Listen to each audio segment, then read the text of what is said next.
Bienvenidos a las 11ª jornadas sobre justicia penal organizadas por el área penal del Instituto de Investigaciones Jurídicas de nuestra universidad y la Academia Mexicana de Ciencias Penales. A continuación, el director Héctor Fixierro nos hará el favor de inaugurar las jornadas e inmediatamente después daremos inicio a la primera mesa de este día, por lo que les pedimos que después de la inauguración permanezcan en sus lugares. Muy buenas tardes. El Instituto de Investigaciones Jurídicas tiene la gran satisfacción de darles la bienvenida al inicio de estas 11ª jornadas sobre justicia penal que se van a desarrollar entre el día de hoy y el día 3 de diciembre, durante toda esta semana. Quiero dar la bienvenida en esta mesa de honor, aquí a mi izquierda, al doctor René González de la Vega, al doctor Fernando García Cordero y al doctor Raúl Plasencia Villanueva, quienes tienen diversas funciones y diversas responsabilidades, pero entiendo que en esta ocasión vienen por parte de la Academia Mexicana de Ciencias Penales. Aquí a mi derecha, queridos colegas, el doctor Sergio García Ramírez, coordinador del área de Derecho Penal del Instituto, y doña Olga Islas, también muy estimada investigadora de este instituto, y quienes son los coordinadores por parte del instituto de estas jornadas. Pues ya el número de jornadas, el número 11, pues nos indica que este ya es un evento de una excepcional duración, ya es prácticamente una tradición en el instituto. Cuando yo reviso el informe de labores del instituto y pongo pues el evento de las jornadas, a veces me han pasado el dato de los asistentes o de los inscritos, y déjenme decirles que es de los eventos más exitosos, podríamos decir, del instituto en términos de asistentes, de ponentes, incluso de publicaciones. Los coordinadores cada año han escogido un tema específico, todos giran alrededor de la temática de la justicia penal, que es muy amplia, y esto pues les permite convocar a un número muy elevado de especialistas, quienes están en el ejercicio profesional o quienes están en funciones de responsabilidades públicas, para integrar las mesas, y esto pues ha resultado, decía yo, incluso en publicaciones que enriquecen sin duda el acervo doctrinal sobre la materia.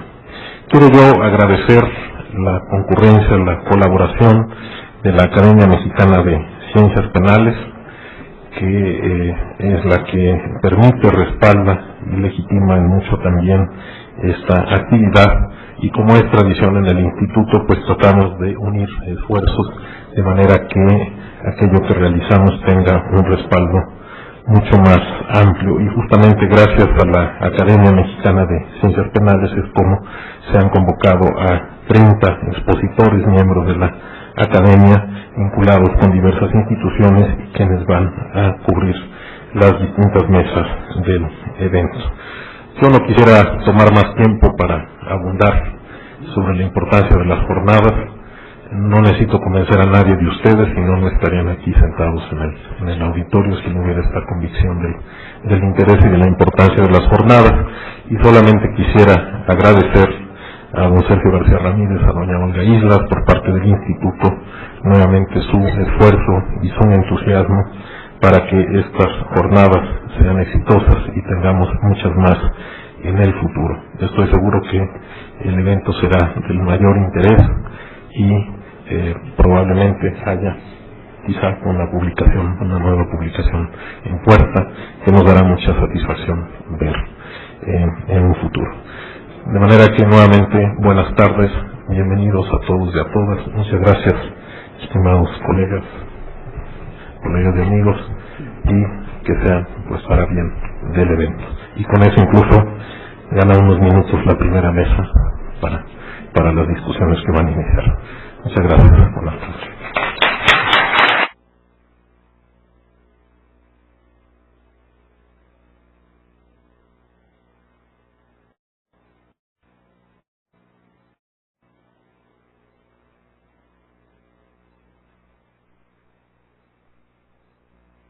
Una vez que el señor director de este Instituto de Investigaciones Jurídicas de nuestra universidad ha tenido a bien declarar inauguradas estas 11ª jornadas penales en esta versión de 2010.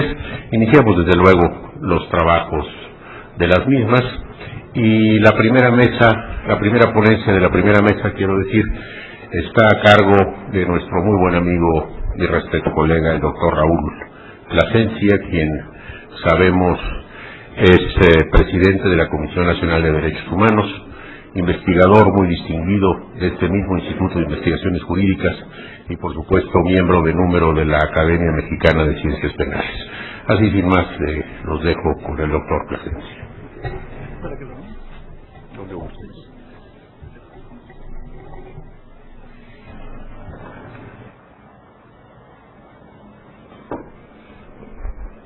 Buenas tardes a todos ustedes.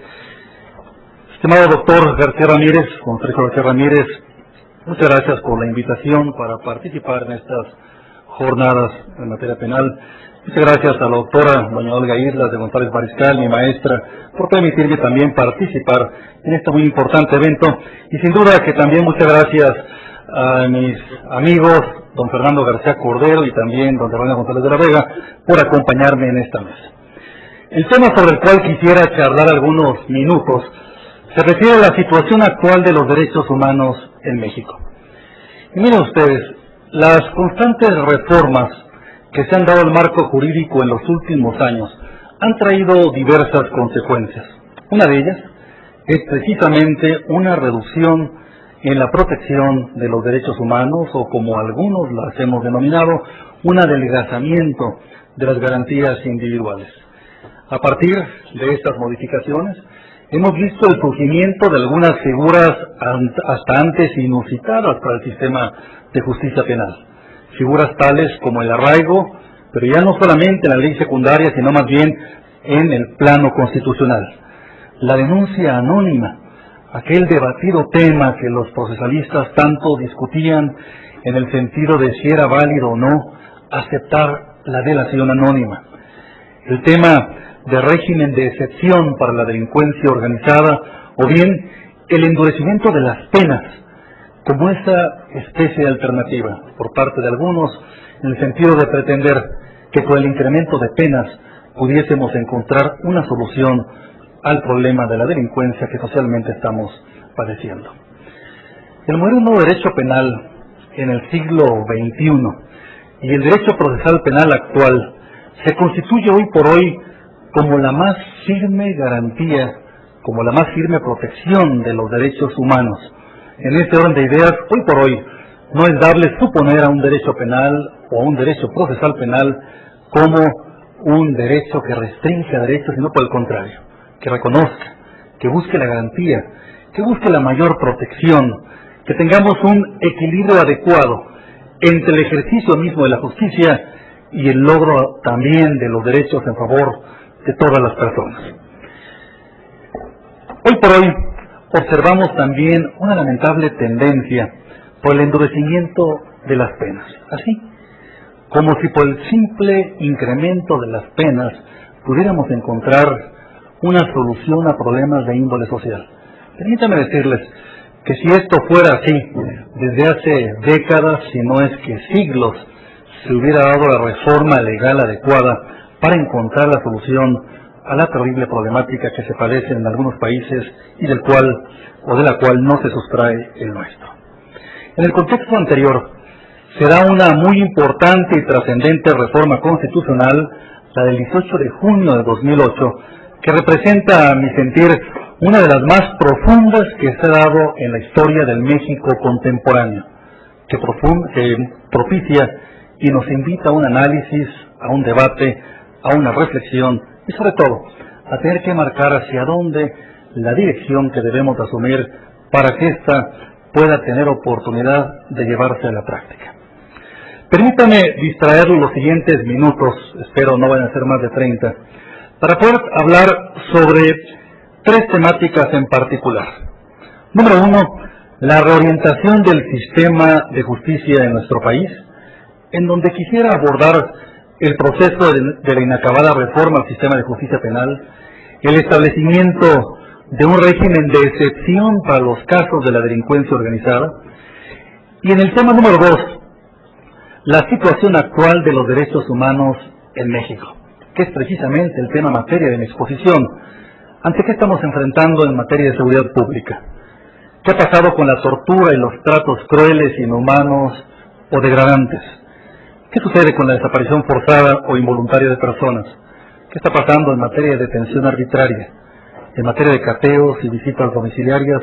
Y por supuesto, por último, la situación por la cual atraviesan los penales en nuestro país. No olvidemos que el sistema de justicia penal funciona como una gran máquina con brazos muy poderosos, pero que deben estar plenamente articulados. No es el caso de solamente buscar la detención de los probables responsables, sino también lograr acreditar los delitos que se les atribuyen y más aún, que la condena que se les va a imponer pueda compurgarse en las condiciones adecuadas para garantizar que algún día, cuando se reincorporen a la sociedad nuevamente, puedan ser ciudadanos útiles y de ninguna manera profesionales de la delincuencia. Vayamos al tema número 1, la reorientación del sistema de justicia en nuestro país. La reforma de junio de 2008 viene a representar, desde mi punto de vista, una de las más profundas en la historia contemporánea. Se modificaron 10 artículos de la Constitución, pero sobre la base de por lo menos 17 parámetros que podríamos calificar en 4 tendencias que son a las que quisiera referirme solo de manera muy rápida para poder entrar al siguiente punto. Número 1, esta pretensión por flexibilizar figuras, principios y derechos, como sería el caso del principio de legalidad en materia de órdenes de aprehensión y el auto de formal prisión. En segundo lugar, el establecimiento del reconocimiento constitucional de un régimen de excepción para la delincuencia organizada con figuras, entre otras, como sería el caso de la extinción de dominio. En tercer lugar, la introducción de nuevas figuras, algunas muy importantes y trascendentes para el sistema de justicia mexicano.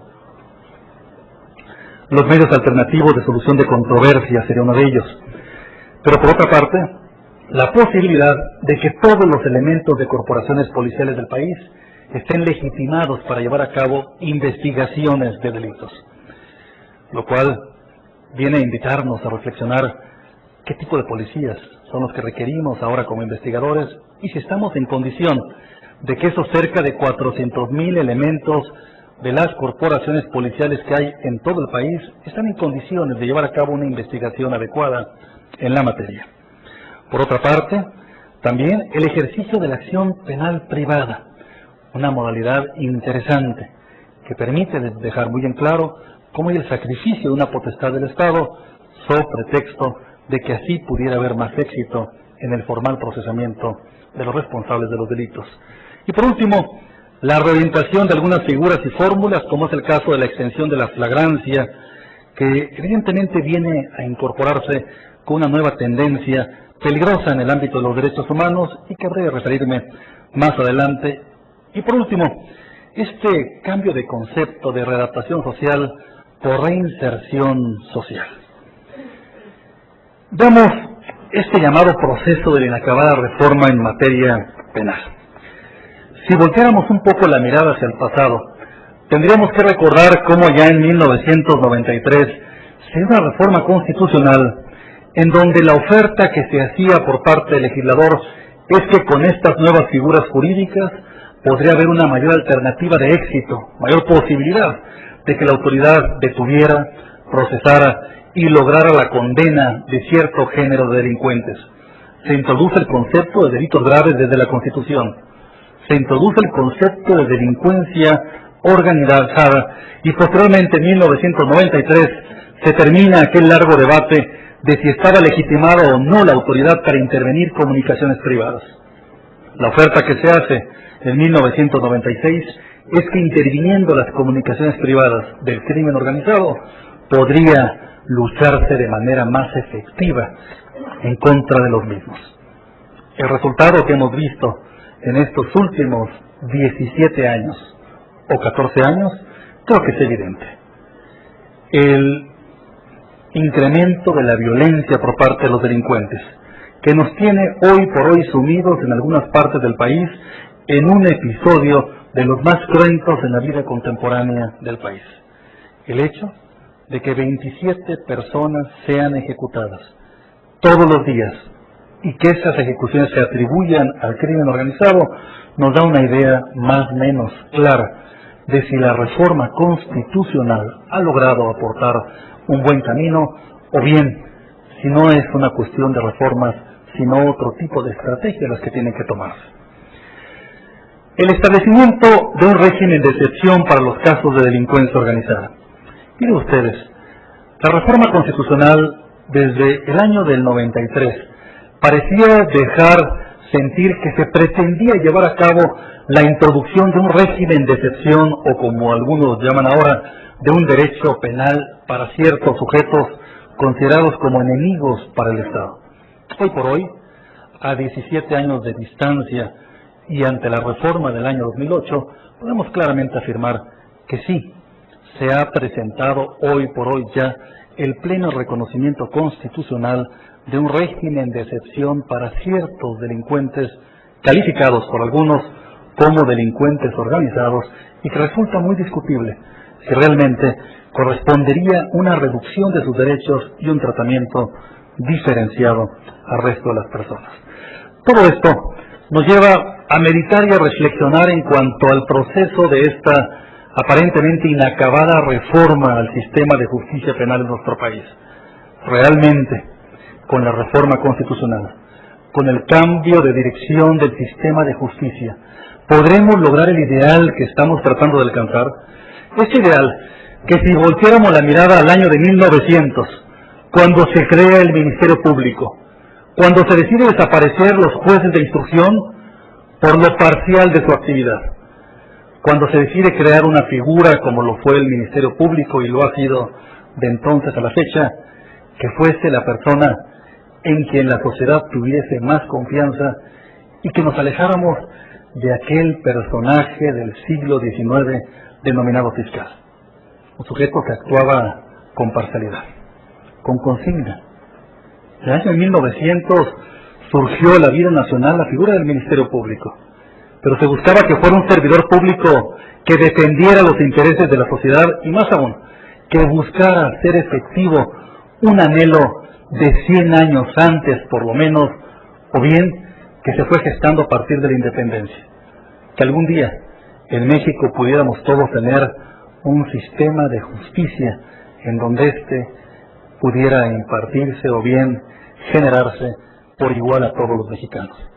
Hoy, a 200 años de la vida independiente del país, a 110 años de la reforma del año de 1900, a 100 del inicio de la revolución, creo que fue el momento para cuestionarnos si realmente ese ideal que hemos buscado desde entonces lo hemos logrado, si le hemos dado oportunidad o bien si se han generado reformas y lamentablemente han quedado solo en el ideal, pero de ninguna manera en condición de hacerse realidad. Permítanme abordar ahora el tema de la situación actual de los derechos humanos en México y su impacto en el sistema de justicia penal. Si en este momento quisiéramos hacer referencia a la condición de los derechos humanos y su impacto en el sistema de justicia penal, me parece que tendríamos que revisar por lo menos 6 grandes temas.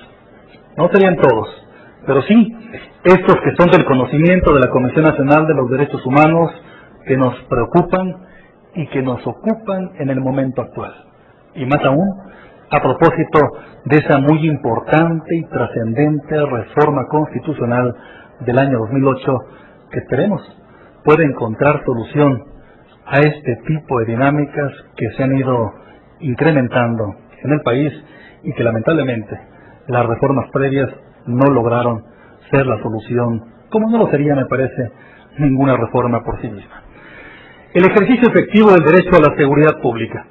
Miren ustedes, todos los habitantes del país tenemos derecho a gozar de un ambiente de libertad, pero más aún de seguridad, y la función misma del Estado lo es por principio brindarnos la seguridad adecuada para que podamos ejercer plenamente los derechos que tenemos a nuestro favor.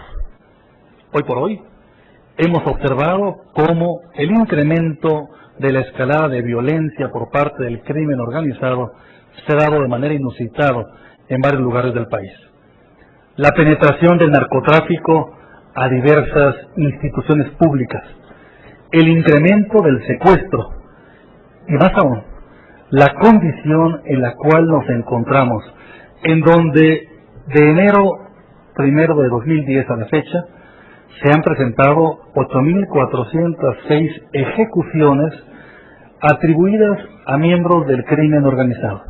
Digámoslo de otra manera, 8.406 homicidios que se atribuye al crimen organizado. Eso nos da un promedio más o menos de 27 personas que todos los días son ejecutadas y que, sin contar los demás homicidios, solo en este ámbito se atribuyen al crimen organizado. Sin duda que la sociedad está demandando, así lo he dicho y lo seguiré sosteniendo, estamos demandando desde la Comisión Nacional de los Derechos Humanos el pleno esclarecimiento de todos y cada uno de estos homicidios, dado que no hay delito más grave que pueda cometerse en contra de una persona como lo es el homicidio. Pero más grave aún resulta una impunidad en donde homicidas, ejecutores, sicarios se encuentren ahí en la sociedad llevando a cabo la consumación de actividades de estas características. Hoy por hoy tendríamos que meditar con mucho cuidado también la condición en la que se encuentra el desempeño de las instituciones encargadas de procurar justicia. Y permítanme solo mencionar los siguientes números. En términos generales y a partir de los estudios que han hecho oficiales, en todo el país se denuncian un promedio de 1,5 millones de delitos al año entre todas las procuradurías de justicia del país. Pero hay una cifra negra que podría ser en buena medida sustancialmente superior. Prácticamente todos los estudios independientes que se han hecho en los últimos 10 años señalan que la incidencia real de delitos en el ámbito nacional podría ser de 12 a 15 millones en todo el territorio nacional al año. Esto implica que solo del 10 al 15% de delitos son los que se denuncian, pero más aún, solo se emiten entre todos los tribunales penales del país cerca de 150,000 sentencias penales. No todas condenatorias. ¿Y por qué afirmo que no todas condenatorias? Porque en todas las cárceles del país, las 429 que existen entre estatales y federales, solamente hoy por hoy están recluidos cerca de 226,000 internos a datos del día de hoy. Trae como consecuencia que evidentemente el número de internos contra el número de sentencias y el número de delitos denunciados o reales nos coloca en una condición digna de analizarse no solamente desde la perspectiva legal, sino desde la perspectiva de la eficiencia institucional y de cómo poder elevar el margen de eficiencia del 2% que tiene hoy por hoy la Procuración de Justicia de delitos que se investigan y que se logra la condena, quizás a un 10 o un 15%. Siguiente tema. La tortura y otros tratos crueles, inhumanos o degradantes. Permítanme comentarle a ustedes que una de las peores violaciones a los derechos humanos que se pueden cometer lo es precisamente la práctica de la tortura.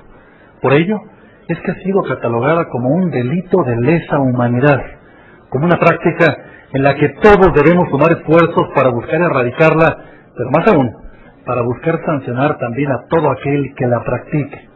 El evitar aquella antigua fórmula de obtener declaraciones o confesiones sobre la base del tormento. En los últimos 5 años, la Comisión Nacional de los Derechos Humanos ha recibido 5.534 denuncias de tortura, solo de casos atribuibles a servidores públicos federales. Pero más aún, hemos observado el resurgimiento de prácticas que parecían superadas, de en buena medida, reacciones por parte de elementos de las corporaciones policiales que parecían que habían quedado en un pasado oprobioso del país y que hoy por hoy empiezan a reproducirse, a reiterarse con un nuevo pretexto. Si en alguna época hubo alguno válido, ahora se utiliza como pretexto el luchar frontalmente contra la delincuencia organizada a propósito de utilizar la tortura o bien tormentos para obtener las declaraciones de las personas detenidas. Sin duda que las reformas que se han dado en materia de tortura, los compromisos que tenemos en materia internacional desde la Convención de Naciones Unidas contra la tortura y otras penas o tratos crueles, inhumanos o degradantes, o la Convención Interamericana en la materia, no han sido suficientes para poder prevenir y evitar este flagelo. Tercer tema, la desaparición forzada o involuntaria de personas. Estamos también ante una condición totalmente reprobable. El hecho de que se desaparezca alguna persona después de haber sido objeto de alguna detención. Permítanme comentarles también que el incremento que se ha dado en los últimos 5 años a las denuncias en materia de desaparición forzada es superior al 300%. Una práctica que venía en descenso y en el último lustro ha recuperado nuevamente un papel importante en las estadísticas de organismos como la Comisión Nacional de los Derechos Humanos. Hemos generado recomendaciones también en el sentido de dejar muy en claro que esta práctica no tiene ninguna justificación ni es admisible en forma alguna. La detención arbitraria. Uno de los grandes retos que ha tenido el sistema de justicia penal en nuestro país lo ha sido precisamente el tratar de superar esa añeja práctica también de detener y luego investigar. Hemos tratado de sumar esfuerzos, por lo menos en el último siglo, de que las instituciones se comprometan a investigar y posteriormente detener. Porque el daño que se hace a una persona, que se le detiene, que se le somete a una averiguación previa y posteriormente se le deja en libertad, sin existir elemento alguno para poder proceder en su contra, es mayúsculo. Pero es mayor el daño que se le hace a una institución pública cuando se desvía o se pervierte el sentido mismo del servicio que debe darse de procurar justicia, de brindar seguridad pública y de ninguna manera procurar injusticia o bien colocar en un estado de inseguridad a las personas. La incidencia de las quejas que hemos tenido en los últimos años se ha visto incrementada por lo menos en un 232% en los últimos 5 años. Un poco más de 6,000 quejas que se han presentado a propósito del tema de la detención arbitraria. Pero han resurgido también parámetros que buscan aparentar una justificación de lo que se hace, pero que se hace de manera indebida. El suponer que estamos ante una flagrante comisión de un delito cuando no hay elemento alguno para poder demostrarla salvo la confesión de una persona que posteriormente, al ser puesta a disposición del juez, evidentemente le permite que recupere su libertad ante la falta de elementos para poder acreditar la comisión de un delito. Por otra parte, los cateos y las visitas domiciliarias ilegales. Miren ustedes, sin duda, que la inviolabilidad del domicilio es parte de un derecho que tenemos todos y ha sido parte de una tradición que podemos identificar prácticamente desde el origen mismo de la nación mexicana. Buscar tener una gran protección en el domicilio para evitar cualquier intromisión arbitraria en el mismo y sobre todo evitar también acusaciones indebidas. Sin embargo, hemos observado como también en los últimos años, a propósito de supuestamente brindarnos mayor seguridad pública, se han incrementado los temas de los cateos ilegales en términos de denuncia. Para muestra lo siguiente, en los últimos 5 años hemos registrado un promedio de 3.897 quejas por cateos ilegales, un incremento de 354% en promedio y una tendencia ascendente. El hecho de llegar, catear un domicilio, o no utilicemos la palabra cateo, porque ésta supondría un contenido mínimo de respeto al marco constitucional y legal. Por ello, prefiero hacer referencia a una intromisión domiciliaria ilegal. Hoy por hoy, la extensión de esta fórmula se ha venido reproduciendo sobre pretextos también a los que he hecho referencia de luchar frontalmente en contra de la delincuencia. Lo he dicho y lo seguiré sosteniendo. No encuentro que haya justificación alguna para pretender violentar el marco jurídico sobre pretexto de buscar el imperio del mismo. No hay justificación alguna para violar los derechos humanos sobre pretexto de buscar la aplicación de la propia ley. Y el último tema, la situación de los penales en nuestro país. Miren ustedes, cuando uno revisa la reacción que se está teniendo, este combate frontal, como se ha denominado, en contra de la delincuencia organizada, los recursos que se están destinando en la materia, resulta muy importante y conveniente analizar si lo mismo se está haciendo en el siguiente escalón: en la procuración de justicia, en la impartición de justicia y, por supuesto, en la ejecución de penas. De principio les diría a ustedes lo siguiente: el incremento de recursos en materia de procuración de justicia no se ha visto reflejado de la misma manera como sí en el ámbito de las corporaciones policiales. Y esto ha traído una consecuencia muy clara: cientos o miles de detenciones que no terminan con consignaciones, sino con la liberación inmediata de los detenidos por parte de corporaciones policiales. Pero un dato un poco más delicado: que se ha llevado a cabo la detención de muy peligrosos delincuentes, su formal procesamiento y, en todo caso, su internamiento en centros de reclusión que lamentablemente no hayan sido favorecidos con presupuesto adecuado para mejorar las condiciones de seguridad interna y perimetral, y esto ha traído como consecuencia una situación de la cual todos hemos sido testigos: la evasión de internos o bien la llegada de convoys a ciertos reclusorios en donde ya no ha sido ni siquiera necesario utilizar la violencia, sino más bien abrir la puerta y permitir que los cómplices o los internos salgan de los penales. Cuando hacemos una revisión de la condición en la cual se encuentran los 429 penales que existen en todo el país y que albergan a un poco más de 226,000 internos en este momento, permítanme comentarles que las condiciones no solamente no son favorables en materia de apoyo presupuestal. Platicando con directores de penales me dicen: pues tenemos que hacer milagros, pedir milagros y rezar permanentemente para que no haya un motín o para que no haya una evasión. El problema de la sobrepoblación en el país no es tan grave como parecería en términos generales.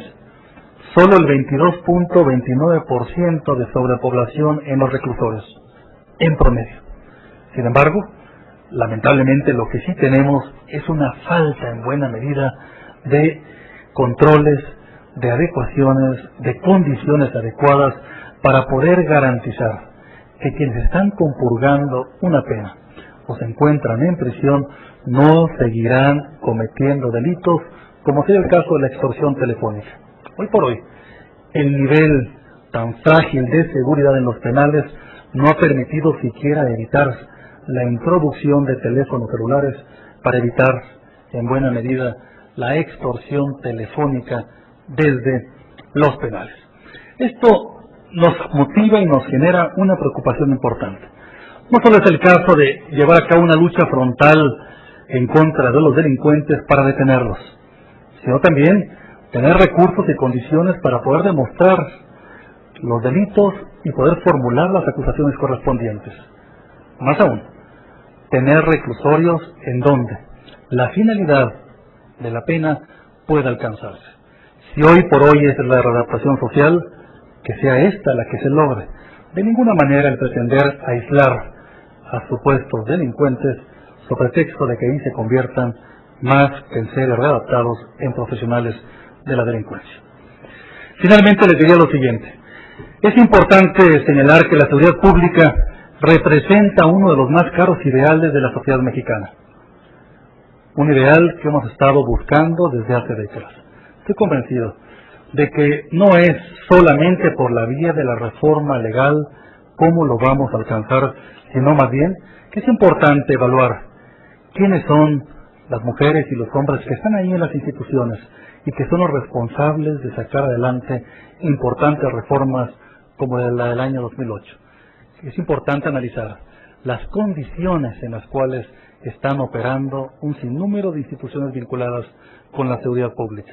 Muchas de ellas en el abandono no solamente presupuestal, sino también en la política pública. Pero sobre todo, estar convencidos de que si no hacemos de este tema, de buscar mejorar el funcionamiento del sistema de justicia penal como un compromiso de todos, lo más seguro es que podamos vernos aquí en 50 o en 100 años y sigamos lamentándonos de una condición como esta. Muchas gracias.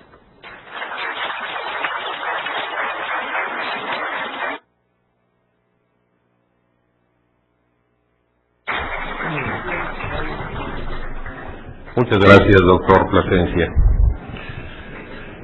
Le voy a dar la palabra ahora a un espléndido y distinguido penalista mexicano, doctor y maestro en Derecho, profesor antiguo de esta universidad y miembro de número de la Academia Mexicana de Ciencias Penales, el doctor Fernando García Cordero. Muchas gracias. Adelante. Muchas gracias.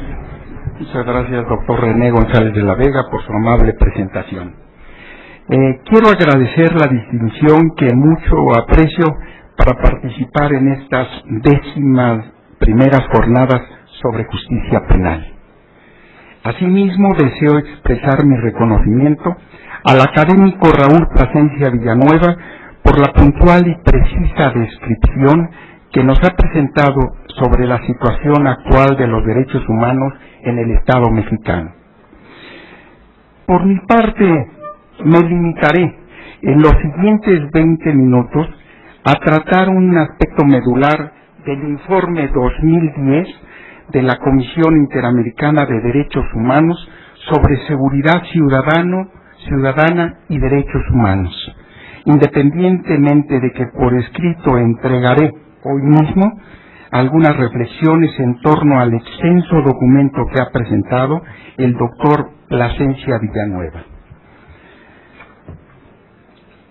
En el pasado inmediato, me refiero a los 2 o 3 últimos años, la Comisión Interamericana de Derechos Humanos ha modificado su enfoque sobre cuestiones relacionadas con el respeto a los derechos humanos a partir de una plataforma de doctrina más amplia y coherente que permite el examen de los casos concretos con mayor claridad y ofrece criterios metodológicos más eficaces y sobre todo un contexto de doctrina adecuado a los estándares internacionales vinculantes. Hay 2 expresiones clave en los que me quiero detener. En primer lugar, la noción seguridad humana.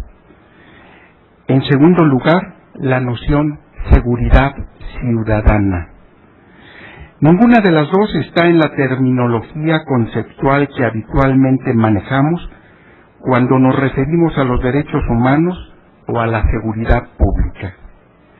Voy a recalcar, además, las recomendaciones más importantes de la Comisión Interamericana de Derechos Humanos para lograr que sean sustentables las políticas, los programas y los planes de seguridad ciudadana, premisa general y piedra angular sobre la que descansa el respeto a los derechos humanos.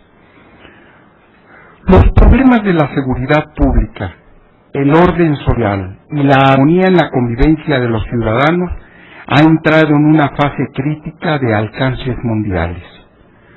No es solo el hecho de la reciente bancarrota del sistema financiero internacional, el debilitamiento brusco de las falsas expectativas que se crearon en torno a la llamada globalización, un proceso que lejos de resolver problemas aceleró la pobreza extrema y los desequilibrios sectoriales en muchos países del planeta, y además la complejidad de los procesos migratorios en prácticamente todos los continentes.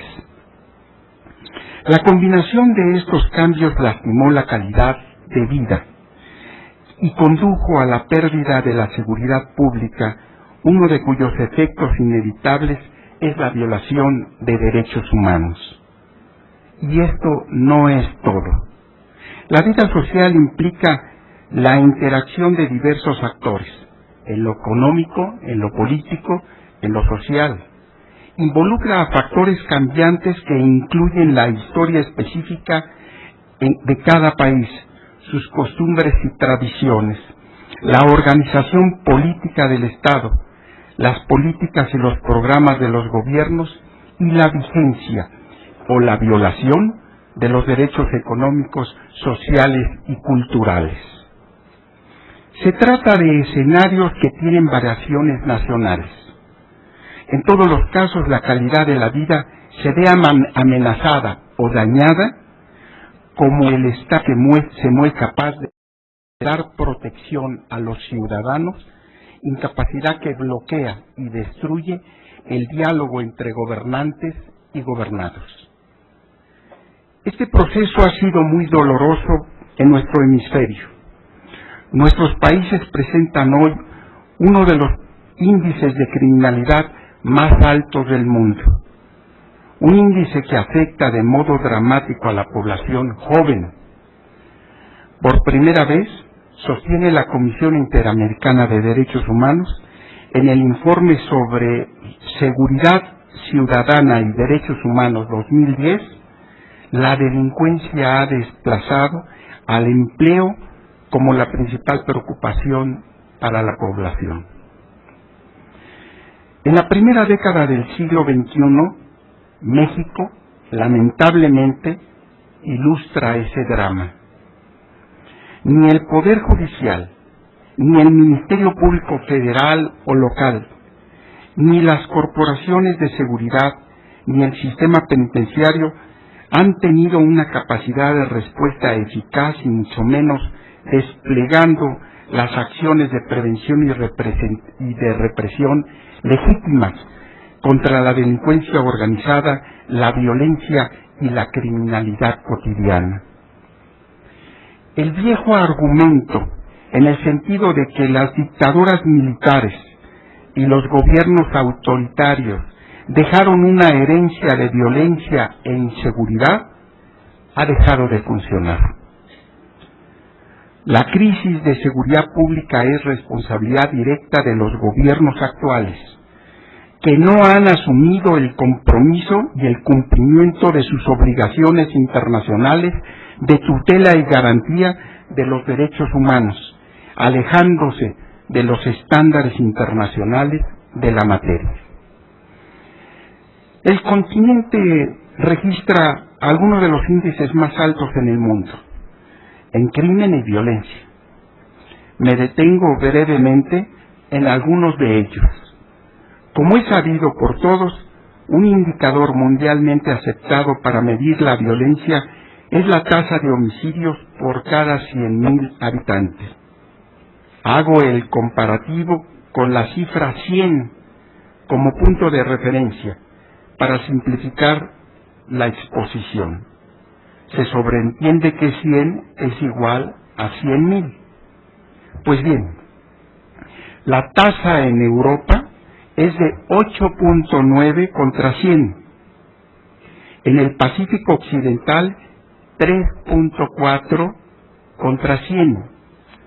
En Asia Sur Occidental, 5.8 contra 100. América Latina presenta la desmesurada cifra de 25.6 contra 100. Pero si aplicamos el mismo indicador a los sectores medios y bajos de la población, la tasa promedio de homicidios se eleva a 27.5 contra 100. Otro índice preocupante es la preocupación de niños, niñas y jóvenes en la violencia y los delitos. Las cifras que ofrezco a continuación incluyen víctimas y victimarios. Con edades que van de los 12, 15 a los 29 años, la tasa de homicidios es de 68.9 contra 100. En la población joven de altos ingresos, la tasa desciende a 21.4 contra 100.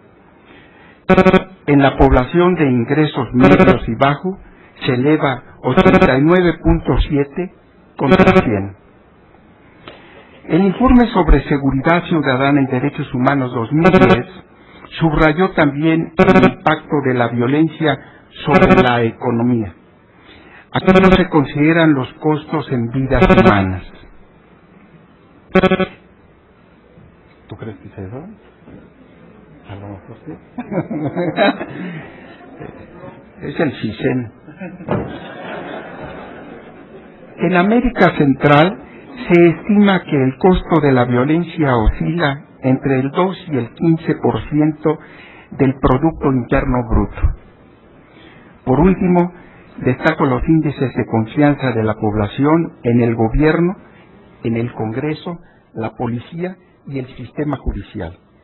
No obstante el fortalecimiento de la democracia en América Latina durante los últimos 15 años, los niveles de credibilidad registrados en 2006 son los siguientes. El 43% de la población afirma tener confianza en el gobierno, el 37% de la policía, el 36% en el sistema judicial y el 27% en el Congreso. Se trata de promedios continentales. En este mismo sentido, solo el 38% de la población afirma tener confianza en la democracia. Como se desprende de todo lo anterior, la situación de los derechos humanos es precaria y está erizada de dificultades y de errores frecuentes en los gobiernos. Es impresionante que la seguridad y la exigencia de respetar los derechos humanos constituya una demanda cotidiana, sistemáticamente reiterada, tanto en el debate político como en los reclamos de la ciudadanía. Sin embargo, no deja de ser una actitud natural, ya que el uso de la fuerza, al margen de la normatividad vigente y de los estándares internacionales, en forma ilegal y arbitraria, y bajo el pretexto de luchar contra el crimen y la violencia, contribuye a incrementar la inseguridad de la población, por la ineptitud para enfrentar el crimen y la violencia en forma eficaz. Simultáneamente, la corrupción y la impunidad de los servidores públicos ha contribuido para que las organizaciones criminales puedan desarrollar, establecer y perfeccionar verdaderas estructuras del poder paralelos al Estado de Derecho y capaces de competir por el control territorial y el monopolio de la violencia. Me detengo ahora en un breve examen de las nociones seguridad ciudadana y seguridad humana.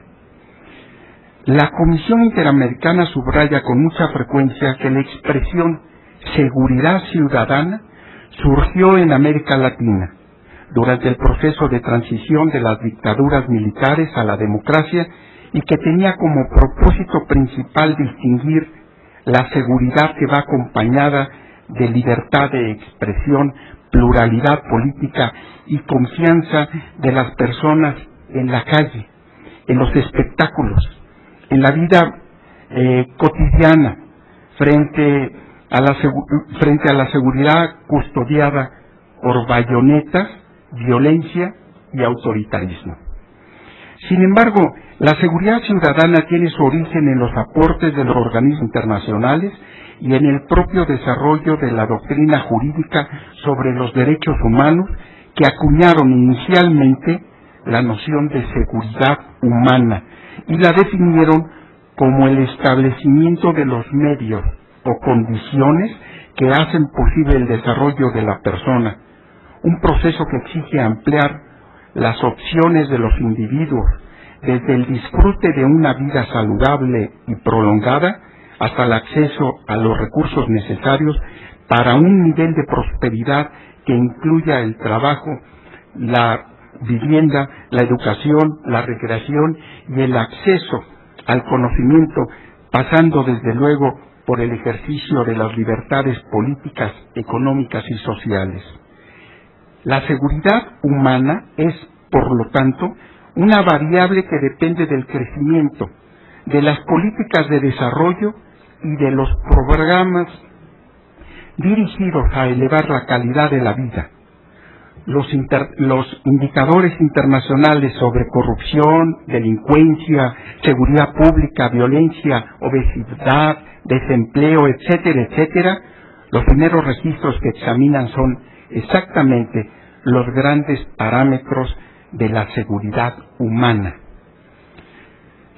En este orden de cosas, el segundo concepto, el de la seguridad ciudadana, constituye una expresión que, aunque está asociada a los conceptos de seguridad interior, seguridad pública, seguridad nacional, seguridad urbana, ciudad segura, tienen un contenido mucho más concreto y remite a la seguridad primordial de las personas y de todos los grupos que integran la sociedad. En rigor, la seguridad ciudadana es sólo una de las dimensiones de la seguridad humana y se concibe como la situación social en la que todas las personas pueden gozar libremente de sus derechos fundamentales, a la vez que las instituciones públicas tienen la suficiente capacidad en el marco de un Estado de Derecho para garantizar su ejercicio y para responder con eficacia cuando estos son vulnerados. De este modo, es la ciudadanía el principal objeto de la protección estatal. En suma, la seguridad ciudadana deviene una condición necesaria, aunque no suficiente, de la seguridad humana, que finalmente es la última garantía del desarrollo humano. Por consiguiente, las intervenciones institucionales destinadas a prevenir y controlar el fenómeno del delito y la violencia pueden considerarse una oportunidad indirecta pero significativa para, por un lado, apuntalar el desarrollo económico sostenible y, por el otro, fortalecer la gobernabilidad democrática y la vigencia de los derechos humanos. Esta apreciación del informe Seguridad Ciudadana y Derechos Humanos es coherente con la doctrina moderna que define la seguridad humana en los términos siguientes: ausencia de temor y ausencia de carencias. Repito, ausencia de temor y ausencia de carencias. Ausencia de temor, salir a la calle sin temor, ir al cine sin temor, trasladarse de un lugar a otro en un medio de transporte colectivo o individual sin temor. Y ausencia de carencias, tener para comer, para vestirse, en dónde vivir. Está de sobra recordar que la seguridad humana, frente a los problemas de pérdida de la seguridad en cualquiera de sus expresiones, pone un marcado acento en las tareas preventivas. Nunca estará de sobra insistir que las políticas sobre seguridad ciudadana, subrayo, seguridad ciudadana, no seguridad pública, tienen en las sociedades modernas una especie de doble filtro. Por un lado encontramos la democracia y su caudal de principios que regulan la vida de los grandes sectores de la población, pero también de los grupos generacionales y minoritarios. Me refiero a los niños, los jóvenes, las mujeres y las personas mayores, pero también a las etnias, los discapacitados y otros. Por otro lado, encontramos el catálogo abierto y creciente de los derechos humanos. No hay democracia sin respeto a los derechos humanos, o como afirman los expertos en estas materias, cada vez que se quebrantan las garantías, así sean las que tutelan a los pequeños sectores, se fracturan y se pervierten la democracia. El respeto a los derechos humanos y la obligación de los servidores públicos de velar y cuidar que se respeten funciona por igual en el territorio abierto de la democracia, derechos electorales, laborales y de género, para mencionar los más amplios, como en el ejercicio de la acción punitiva del Estado en defensa de la seguridad ciudadana, ya se trate de acciones contra la delincuencia organizada o contra la delincuencia convencional. El Estado tiene la obligación de respetar las libertades y los derechos contenidos en la legislación vigente y en los tratados internacionales. También es tarea suya garantizar el ejercicio libre y pleno de todas esas libertades y derechos a las personas que están sujetas a su jurisdicción, sin discriminación de raza, color, sexo, idioma, religión, opiniones políticas o de cualquier otra índole, independientemente de su origen nacional o social, posición económica, nacimiento o cualquier otra condición. Tal es el marco que debe respetar los servidores públicos y que deben proteger cualquier reforma penal que se pretenda implantar. Muchas gracias.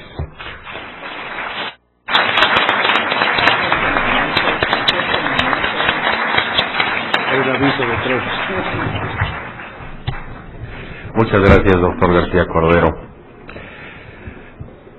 Quiero informar a todos ustedes que mientras se presenta la siguiente ponencia, serán distribuidos y puestos a disposición papeletas para los que deseen hacer alguna pregunta a cualquiera de los tres ponentes de esta mesa primera, y les rogamos hacerlo conducente, de tal manera que pueda yo contar con ellas y distribuirlas entre los ponentes oportunamente para darles atención en la medida que el tiempo lo permita. Como debía ser, esta primera mesa debe cerrar con broche de oro y tenemos la ponencia de mi maestro, el doctor Sergio García Ramírez. Don Sergio García Ramírez es doctor en Derecho, magna cum laude por esta Universidad Nacional Autónoma de México. Es investigador y coordinador del área penal en este Instituto de Investigaciones Jurídicas.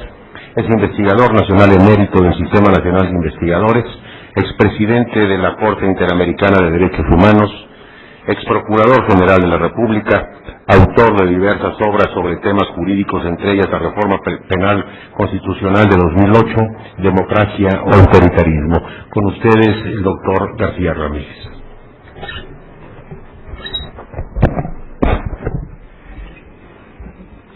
Muchas gracias.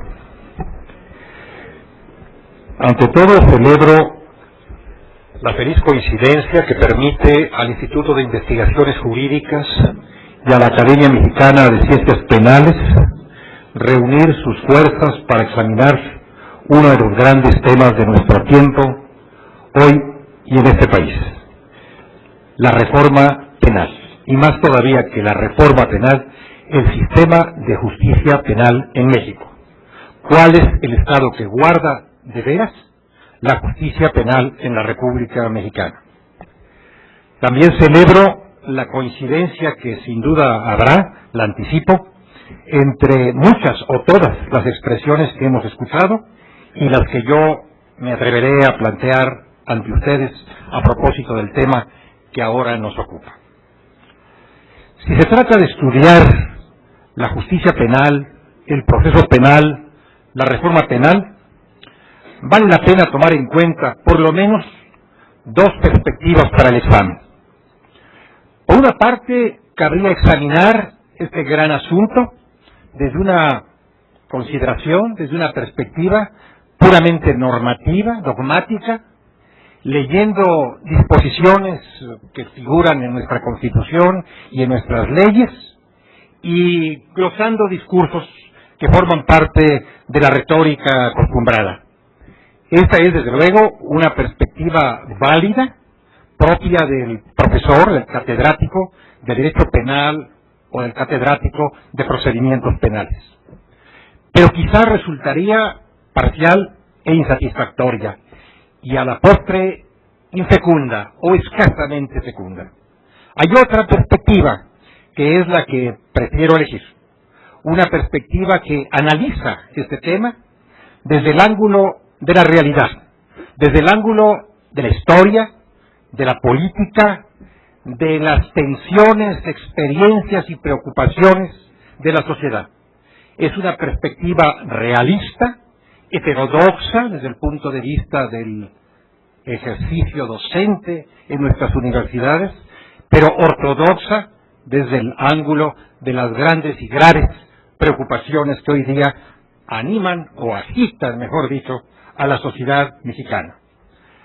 Vale decir, además, que cuando se habla de sistema penal o de justicia penal, y más puntualmente de proceso penal, nos estamos refiriendo a ese gran arsenal de aparatos del sistema punitivo que constituyen el mayor instrumento, el más severo instrumento del que se puede valer el Estado omnipotente, leviatán, en su enfrentamiento con el ser humano y en la justificación de su servicio a la sociedad. No estamos hablando, pues, de temas menores o de herramienta ligera, sino de la mayor potencia de fuego de que puede disponer el Estado en el cumplimiento de sus tareas, en el cumplimiento de sus funciones. Dicho esto, vale preguntarse si nuestra gran reforma penal, este cambio constitucional histórico en más de un sentido, al que acaba de referirse el doctor Plasencia, publicado en el año 2008, responde a las necesidades del pueblo mexicano y está basado en un diagnóstico puntual, en un diagnóstico fiel de las circunstancias de nuestro medio. Sobre este punto tan esencial, yo quisiera recordar que cuando el Poder Revisor de la Constitución, lo que llamamos el Constituyente Permanente, el Congreso de la Unión y las legislaturas de los estados, se abocaron al estudio de la reforma penal en el año 2007 y luego en el 2008, partieron de lo que muchas veces he planteado como un diagnóstico de la situación que guarda la seguridad pública y la justicia penal en México. En este diagnóstico, que fue común a todas las fuerzas políticas, que compartieron todos los partidos que tienen representación en las cámaras de diputados y de senadores, y que desde luego también figuró el diagnóstico en la propuesta del Ejecutivo Federal del año 2007, en este diagnóstico, pues, en este planteamiento, destacaron algunos problemas, algunos males sociales de gran envergadura. En primer término, la impunidad. Esto que campeaba cuando se estudió la reforma a la justicia penal y a la seguridad pública, sigue campeando hoy día. Impunidad que ha sido destacada en múltiples exámenes hechos por acuciosos estudiosos de la situación que guarda la justicia penal en México y el régimen de seguridad pública. Yo mencionaré, ya se ha aludido a algunos de ellos, otros datos sobre este tema tan inquietante que se encuentra en la entraña del régimen de justicia penal y seguridad pública.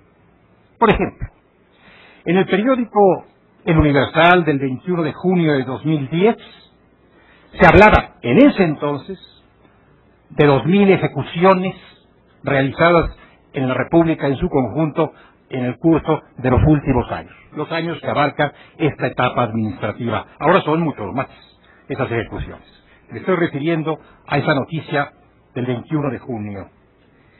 Un investigador, una investigación de la Universidad Autónoma Metropolitana, manifestó que tomando en cuenta ese número pavoroso de ejecuciones, solamente se hallaban abiertas 1.200 averiguaciones previas, lo cual significaba que el 5% de los crímenes se encontraban sujetos a investigación.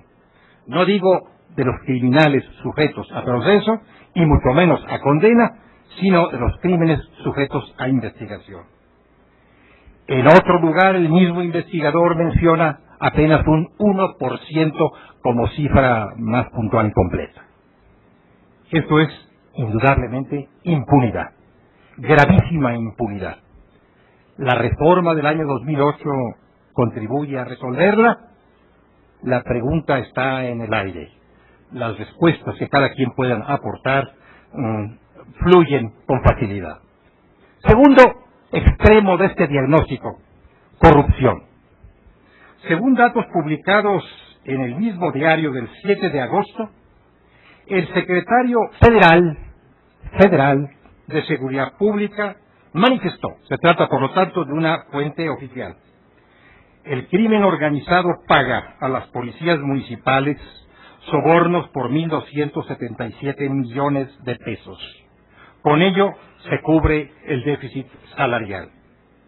Y el comisionado general de la Policía Federal, según Excelsior del 31 de agosto de 2010, manifestó que en el curso de apenas unos cuantos meses, a partir del 18 de mayo del año en curso, 3.200 miembros de esa policía fueron dados de baja en una primera etapa de saneamiento, perdonen la expresión, de la Corporación Federal.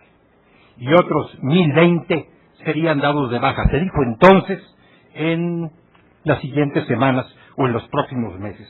Hablamos pues de 4.220 individuos en una corporación que pasa de 30.000, 32.000, 34.000, pero no mucho más que eso. Esto es grave y a esto podemos llamar, como se le ha llamado, corrupción. La reforma de 2008 ha contribuido a resolver el problema, el ancestral, el añejo, el tradicional problema de la corrupción. Esa pregunta también se encuentra pendiente de respuesta, pero las respuestas que cada quien provee a tan arduo tema fluyen con facilidad. En tercer término, incompetencia. No incompetencia en el sentido de carecer de las atribuciones para impartir justicia o para procurarla, sino de las aptitudes, de los medios, de la calificación individual o institucional para concurrir con eficacia en la prevención del delito, en la persecución y en el enjuiciamiento. He ahí un tercer dato acerca del cual cabe plantear la misma pregunta, la misma grave pregunta, y adelantar quizá, cada quien lo hará por su cuenta, una respuesta semejante. Y finalmente, como cuarto extremo del gran diagnóstico en el origen de la reforma, el envejecimiento del aparato normativo, es decir, el anquilosamiento de las normas, el retraso en el ajuste de las normas a las nuevas corrientes, a las nuevas doctrinas o a las nuevas realidades. Este problema, con ser interesante y con ser el problema del legislador, del constituyente permanente, es un problema menor que puede resolverse en unas cuantas horas. Una noche de desvelo del poder revisor de la Constitución pone al día el aparato normativo, pero no resuelve los problemas de impunidad, de corrupción y de incompetencia. Veamos algunas otras cifras que pueden ser colocadas al lado de las que aquí se han mencionado con gran preocupación. Según otra fuente oficial, nada menos que el director del Centro de Investigación y Seguridad Nacional, que pueden verse en la prensa del 4 de agosto, la violencia creciente en el periodo 2006-2009 cobró, ya en 2010, poco más de 28.000 asesinatos. Esta no es una cuestión menor y sin embargo parece que nos hemos acostumbrado sin alarma pertinente a escuchar cifras de esa magnitud. También se decía por la misma fuente algo o mucho sobre las detenciones de miembros de cárteles.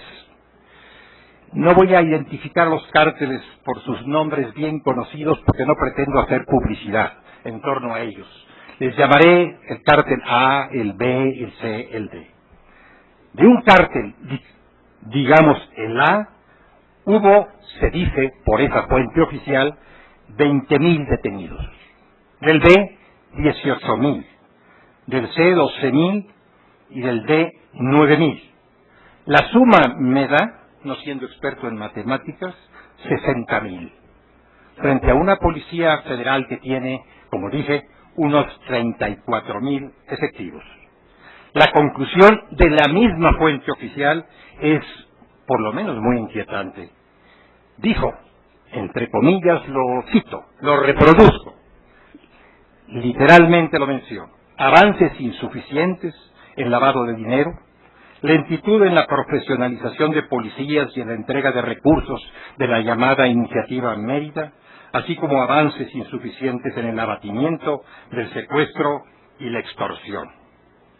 A todo esto pueden agregarse muchos otros datos. Los de secuestro, a los que se acaba de aludir, por un incremento, según una fuente, del Sistema Nacional de Seguridad Pública, del 100% en el presente sexenio. Otra fuente, Cámara de Diputados, indica 317%. Quedémonos con la cifra menor.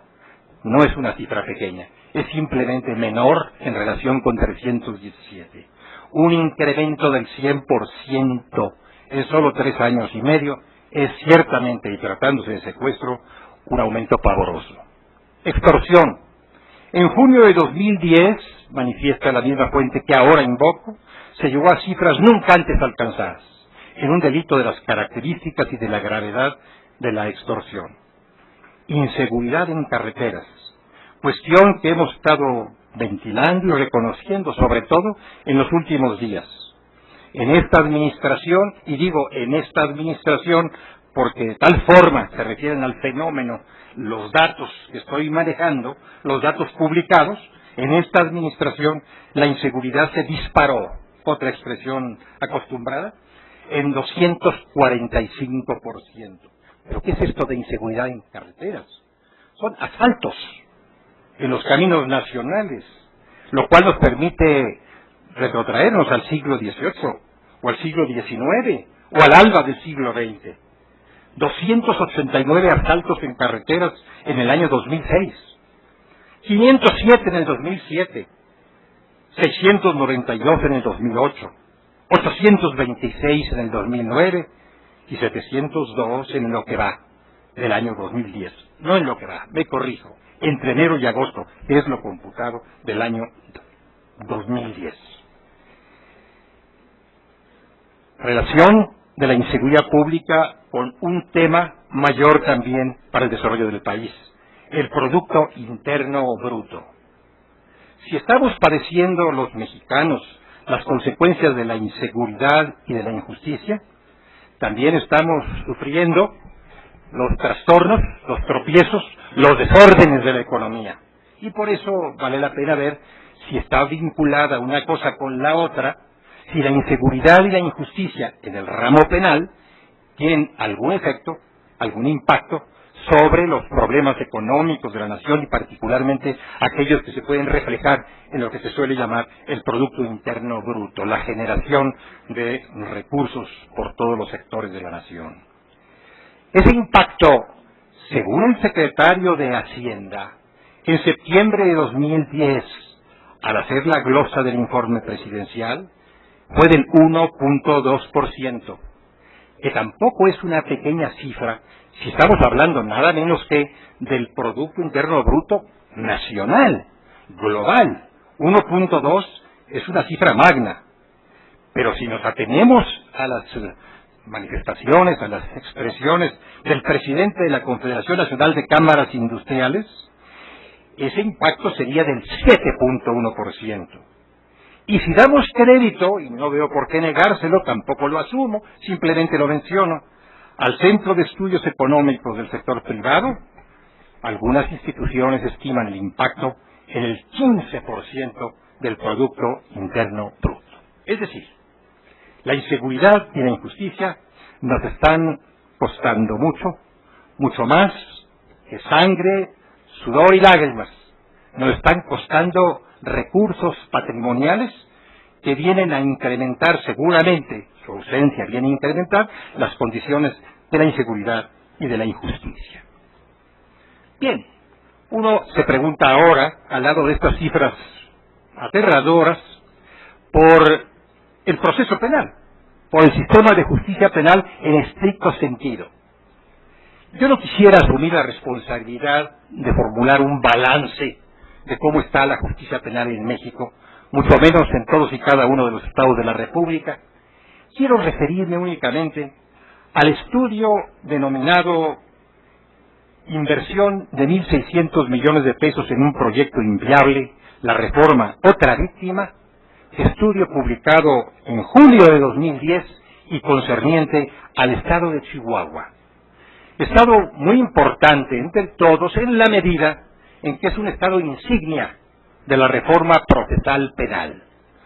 Tampoco hago mías estas afirmaciones, las contenidas en ese estudio, simplemente lo cito y dejo en labios de quienes han hecho declaraciones la responsabilidad por esas declaraciones. Dice ese estudio, en ese momento ha habido relevo en el gobierno de Chihuahua entre la fecha que dije, julio, y la fecha en la que nos encontramos, noviembre. Según la Procuradora de Justicia del Estado de Chihuahua, que tan enérgico trabajo cumplió en el ámbito de la Procuración de Justicia dentro del marco de la reforma penal, tanto crimen está colapsando el trabajo de la Procuración de Justicia. Es imposible que le mostremos a la ciudadanía las bondades del sistema. ¿De qué sistema? Del sistema procesal penal instaurado en el estado de Chihuahua, mucho antes, por cierto, de la reforma procesal penal constitucional. Según el presidente del Tribunal Superior de la misma entidad federativa, el sistema hubiera funcionado bien donde no hay tanta violencia, pero en las condiciones que estamos viviendo cualquiera habría fracasado.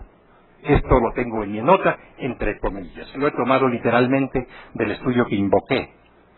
El gobernador, el entonces gobernador, afirmó que el sistema penal acusatorio, otra de las banderas de estos últimos años, ha sido víctima del crimen organizado. El presidente de la Barra de Abogados de Ciudad Juárez manifestó: los litigantes estamos trabajando en condiciones de guerra. El sistema penal acusatorio no estaba planeado para esta crisis, por eso hay partes en las que se está colapsando. Una jueza de garantías de Ciudad Juárez criticó la oleada de reformas que se han realizado en Chihuahua desde la reforma practicada en la legislación local, diciendo, bajo su responsabilidad, que se han hecho tantas modificaciones que cada vez se parece más al sistema inquisitorio. Esto es lo que está pasando según estas fuentes oficiales que, por cierto, coinciden con el clamor público, con el clamor del que muchos mexicanos participamos. Esta es la realidad.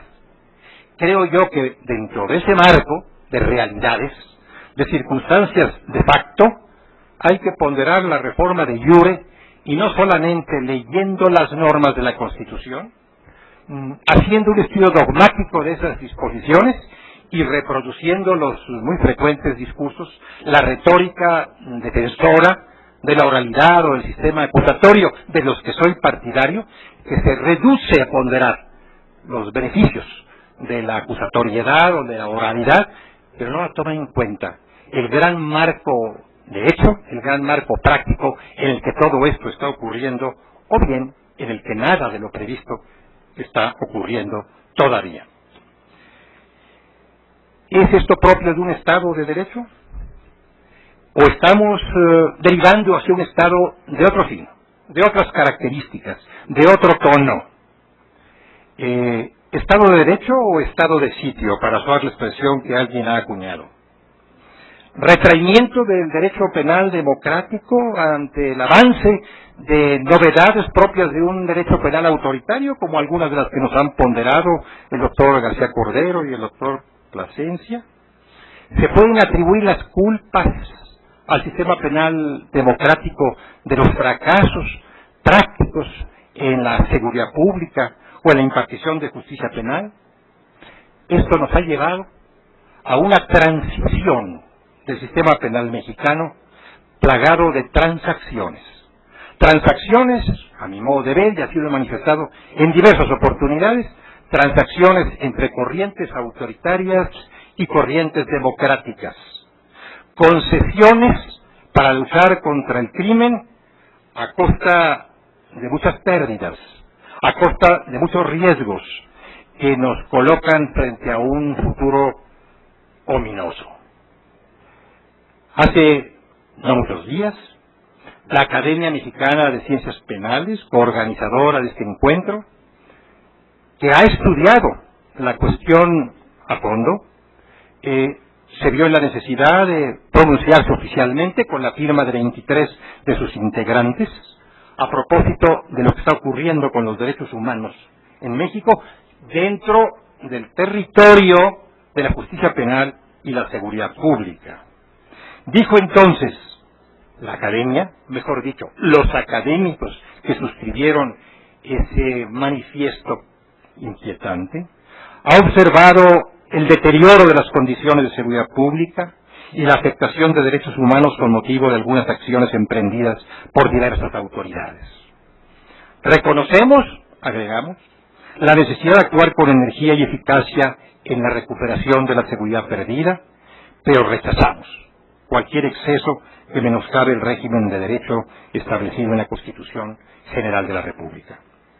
Preocupan, agregó el desplegado, la reaparición o reiteración de hechos tales como la práctica de torturas y tratos crueles, inhumanos y degradantes en el curso de investigaciones penales, la desaparición forzada de personas, los arraigos, cateos y visitas domiciliarias ilegales, el uso de cuarteles como centros de detención de indiciados, las pésimas condiciones de vida y seguridad en muchos reclusorios del país, los abusos en perjuicio de migrantes y el maltrato a menores de edad en conflicto con la ley penal. Y agregó la academia, o los académicos que suscribimos el desplegado, no omitimos expresar extrañeza y rechazo con respecto a ciertas apreciaciones que pretenden confundir la denuncia de violaciones a derechos humanos con actitudes de benevolencia hacia delincuentes.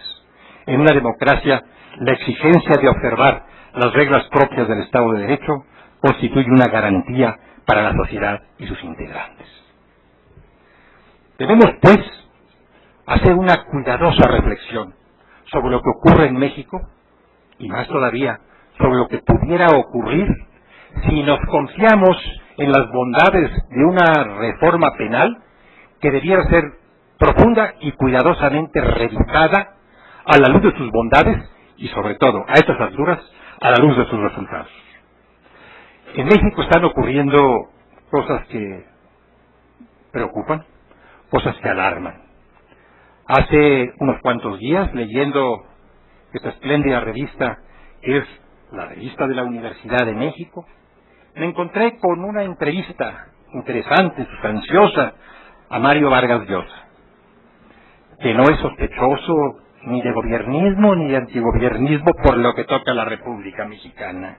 Es simplemente un observador de la realidad, inteligente, que ha vivido sus propias y angustiosas realidades en su país de origen, Perú.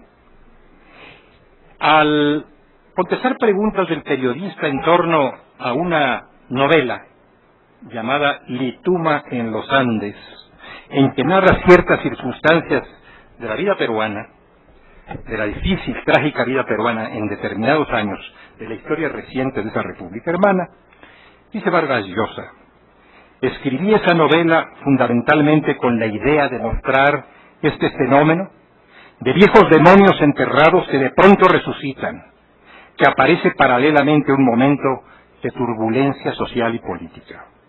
Esa violencia emposada en el fondo de la psiquis colectiva que resucita en una circunstancia de desplome de la legalidad, de absoluta inseguridad en que la razón parece ser completamente erradicada y sustituida por la irracionalidad, por las pasiones, los instintos, que conduce a que esas prácticas que se atribuyen a pueblos primitivos cobren una fuerza contagiosa y provoquen inseguridad y sufrimiento. No me atrevo a decir, por supuesto, que sea esto lo que hoy acontece en México, pero sí quiero desear que no sea esto, nunca, ni ahora ni mañana, lo que pudiera ocurrir en nuestra patria.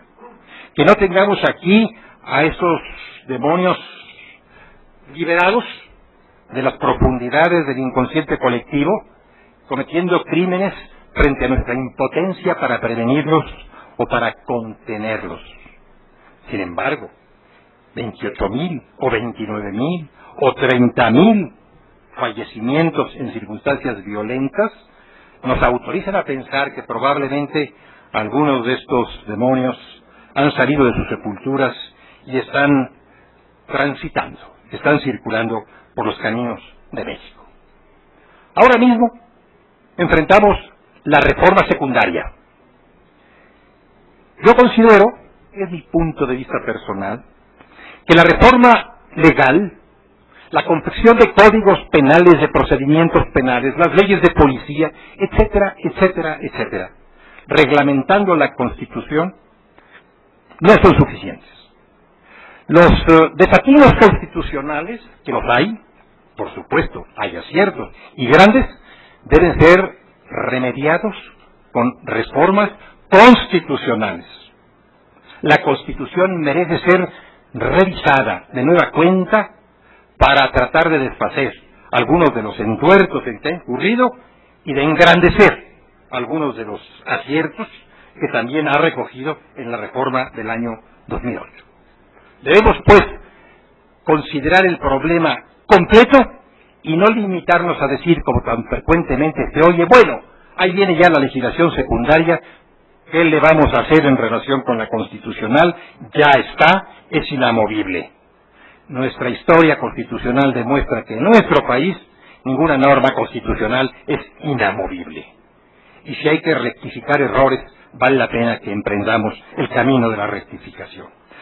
Por otro lado, necesitamos un sistema nacional de seguridad pública, obviamente de seguridad humana, obviamente de seguridad ciudadana, pero ahora hablando de seguridad pública, un sistema nacional de seguridad pública y justicia penal. Y no lo estamos construyendo. Lo que estamos construyendo ahora es una serie de sistemas parciales, regionales, estatales o estaduales, de enjuiciamiento penal, no coincidentes, no siempre coincidentes entre sí. Pronto tendremos un mosaico que militará contra una verdadera política criminal. Sabemos bien que algunas entidades federativas emprendieron su propia reforma antes de que se hiciera la constitucional. Otras la han hecho a partir de la constitucional, pero con modalidades propias, con ingenio, con ánimo de paternidad de nuevas figuras y de instituciones atractivas. Otras se disponen apenas a practicar la reforma constitucional. Y aún no se cierra ese capítulo, y yo insisto, permanece abierto, cuando ya pensamos en nuevas reformas constitucionales del mismo signo, concentración de mandos policiales, por ejemplo, y otras cosas que no se ocurrieron o que fueron rechazadas en el año 2008. Estamos también en el trance de emitir una normativa federal y tenemos distintos proyectos particulares para la legislación procesal penal. En suma, no nos estamos dirigiendo, o no parece que lo estemos haciendo, hacia una verdadera política de defensa social a escala nacional, y ni siquiera hacia una legislación a escala nacional. Por supuesto que todo esto merece ser detallado. Me hubiera gustado disponer de más tiempo, pero a ustedes no les hubiera gustado que yo dispusiera de más tiempo para referirme a lo que yo creo son los aciertos constitucionales. Muchos de ellos énfasis en soluciones que ya estaban estampadas desde 1917. Otros son novedades. Y a los otros temas, a los desaciertos que han poblado la reforma del año 2008 y a los que aquí se ha hecho referencia. Si hay la posibilidad de decir algo sobre esto a la hora de las respuestas a sus preguntas, lo haré con gusto. En todo caso, he podido expresar lo que yo creo. Hay que reexaminar la seguridad pública y el enjuiciamiento penal desde una perspectiva realista, con un criterio social, histórico y político, y no limitarnos dogmáticamente como juristas que somos, pero solo como juristas y no necesariamente como ciudadanos, a leer y releer las normas, a tratar de desentrañarlas y a buscar el alcance de sus palabras. Esas palabras no están resultando satisfactorias a 2 años ya de consumada la reforma y de pendiente la gran solución de la inseguridad pública y de la justicia penal en México. Muchas gracias. Muchas gracias.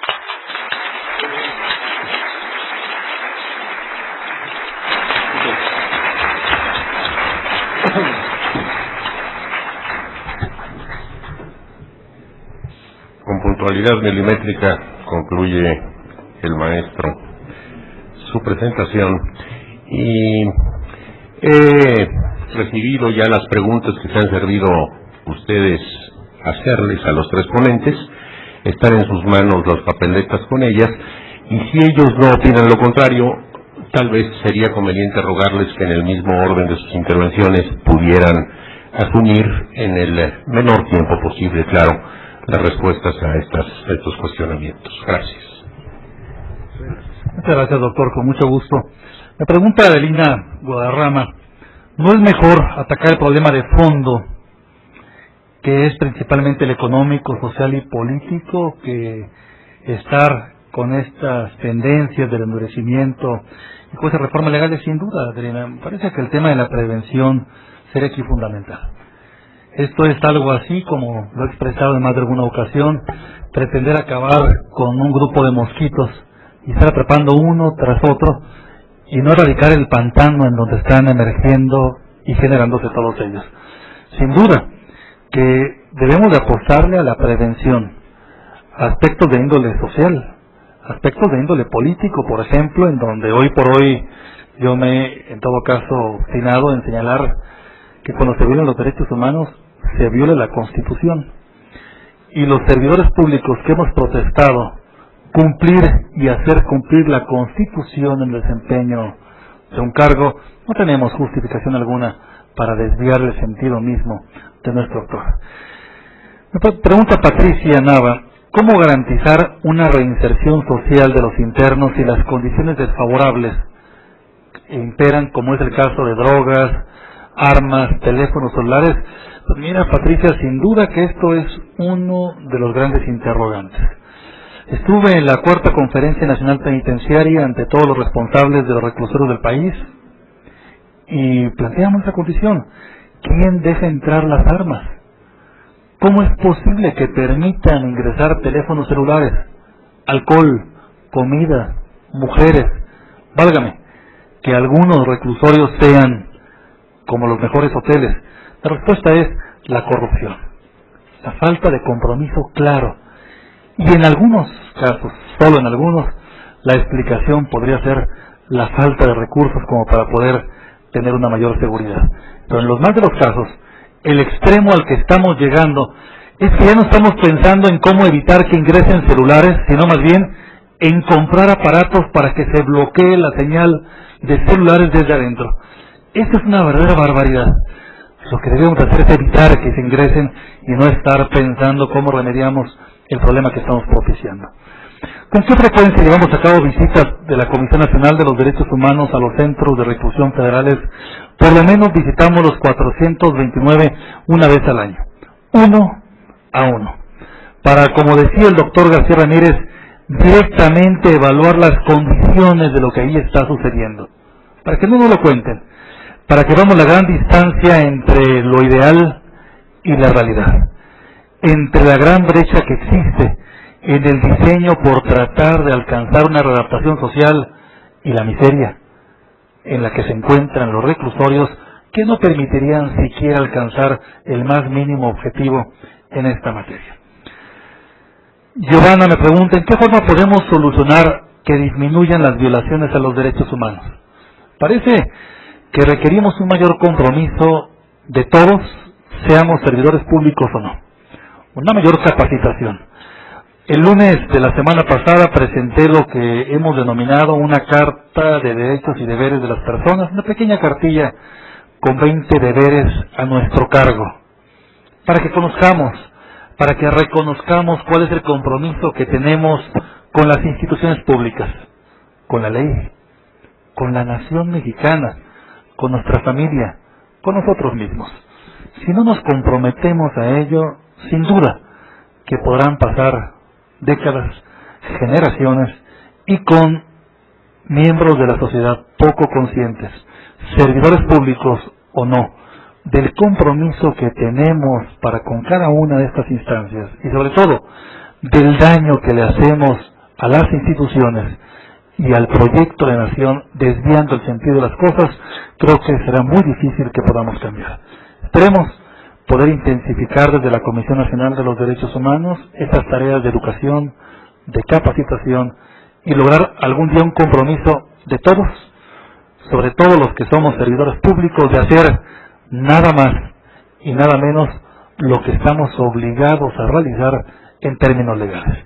Creo que si algún día logramos eso, el cambio podrá estar ahí.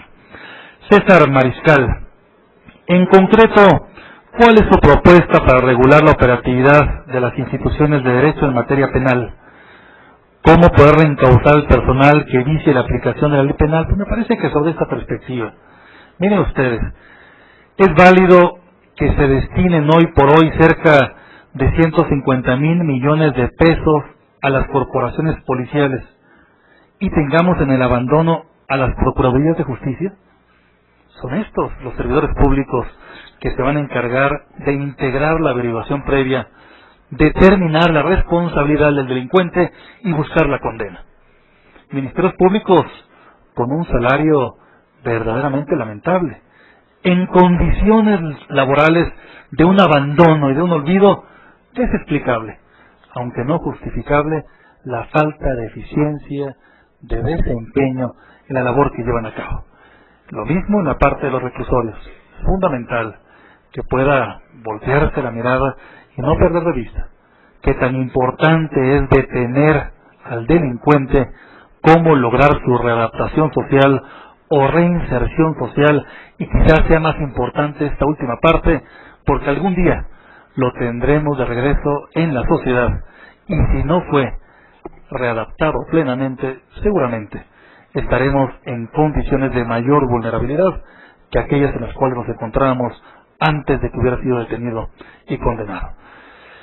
Rogelio Estrada felicita a los tres ponentes y pregunta si la Comisión Nacional de los Derechos Humanos va a impulsar estas jornadas por la legalidad y deberes ciudadanos en todo el país. Sin duda, no solamente eso, estamos buscando hacer un frente común con la sociedad, con las instituciones públicas, con las universidades, con todo aquel que desee sumarse en esta campaña. Parece que hoy por hoy el reto que tiene el Estado mexicano es ya no solamente suponer que el gobierno por sí mismo va a encontrar la solución de los problemas que estamos enfrentando, como estos que hemos revisado en esta mesa y con estas ideas que ha expresado el doctor García Ramírez, que comparto plenamente, o las que ha expresado el doctor García Cordero y que también comparto plenamente. Hoy por hoy, el reto es poder coordinarnos, sumar esfuerzos y alinearlos para que el proyecto de nación que tenemos, que no es otro que el que está ahí en la Constitución, podamos algún día hacerlo realidad y que no sigamos en la búsqueda de aquel ideal de hace 200 años por un México de justicia, de legalidad y de igualdad que aún ahora, a 200 años de la independencia, se antoja lejano y todavía inalcanzable. Me preguntan qué opino de Wikileaks, qué alcance puede tener en México y si viola derechos fundamentales. Yo les diría a ustedes que el tema de Wikileaks, que son estas filtraciones que han estado surgiendo a propósito de archivos de seguridad nacional o de inteligencia y que van dando cuenta, por ejemplo, si realmente en Irak se llevó a cabo la operación maravillosa de solamente un muerto en todos los bombardeos y que ahora descubrimos que no, ¿verdad? Cientos de muertos, torturas, abusos que son propios de una guerra sin duda entre dos países. ¿Qué podría pasar en nuestro país? Pues bueno, yo esperaría que no pasara o no hubiera pasado algo como lo que pasó en Irak, pero hay hoy por hoy ya 30,000 muertos acumulados que se atribuye a la delincuencia organizada, y en un foro como estos creo que todos estamos convencidos que para poder afirmar ello tendríamos que demostrarlo, y para poderlo demostrarlo, investigarlo, y en el México del siglo XXI esa investigación algún día deberá hacerse de cara a la sociedad y darle cuenta de quién fue el homicida de todos y cada uno de estos 30,000, 40,000 o los que se acumulen de aquí a que termine esta lucha en contra de la delincuencia. ¿Qué opinión tiene usted de los juicios orales que se han implementado en algunos estados? ¿Qué piensa que en algunos estados de la República, como Oaxaca, los imputados no tengan recursos económicos para contratar peritos para su defensa y que el Estado no se los proporcione, pues yo aquí me adhiero a lo que ha expresado el doctor García Ramírez. Como hay que revisar con mucho cuidado. Si el sistema no está funcionando, y esto, permítanme comentarles a ustedes, podemos observarlo cuando hemos tenido alguna experiencia en el servicio público.